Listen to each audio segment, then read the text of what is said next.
Hey, welcome to The Silver Lining. So I just completed my first marathon and I made a few mistakes. Let's talk about them and hopefully you can avoid them. Let's go. So 26.2 miles of constant friction will cause chafing in unexpected areas.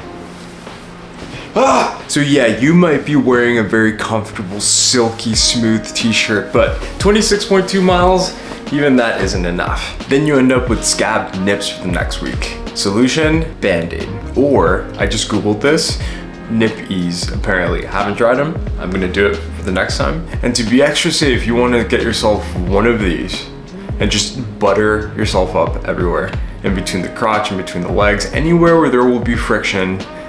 Better safe than sorry. You don't need to be chafed after the 26.2 miles. So number 2, race day commute planning. If you signed up for a large marathon, the city will be chaos, the roads will be closed. Race day traffic, look at this. No, why? Parking lots will be full. Add extra time. If you think you need to be there at a certain time, add an extra hour. For more context, my commute should have been 1 hour, but once you start getting close to that marathon, all the roads are blocked and it took me about almost 3 hours to actually get to the starting point. Granted, I did do the LA Marathon, which I believe is the 4th largest in the country. So depending on the size of the city and the amount of people that are participating, just keep that in mind. You definitely want to have enough time to use the bathroom before the race.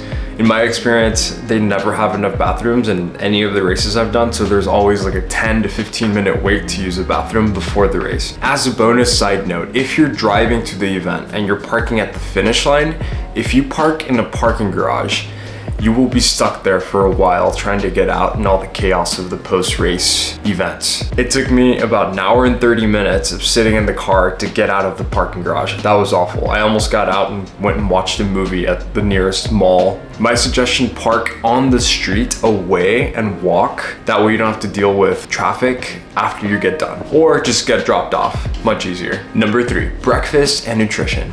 Let's talk about breakfast. So you want to wake up early enough to be able to eat a meal and fully digest it. So I would suggest 2.5 to 3 hours before the race start. In my particular case, I had a few boiled eggs and some roasted sweet potatoes, along with some coffee to hopefully flush out the system, if you know what I mean. The few important points here are, number 1, to have enough carbohydrates to top off your glycogen storage and some protein in the morning. This is assuming that you have been carb loading a few days before. That could be a whole separate video, whole separate topic, but definitely have enough carbohydrates and protein in the morning. Point number 2, don't experiment with new foods. Eat something that you know your body digests and tolerates very well. You do not want to be experimenting with new things on race day, and that would apply pretty much for anything on race day.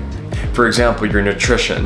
Definitely don't try new gummies or new gels on race day. If you're watching this and you have no idea what I'm talking about, I am scared for you, but I wish you the best.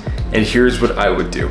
I would buy these gels, Maurten Gels, right here, image. So yeah, these gels I think are just the easiest to process and they have great reviews. So that would be my suggestion if you have no idea what you're doing and you have a marathon tomorrow. But yeah, set up the Garmin or your Apple Watch to ring every 300 calories and just eat one of these gels.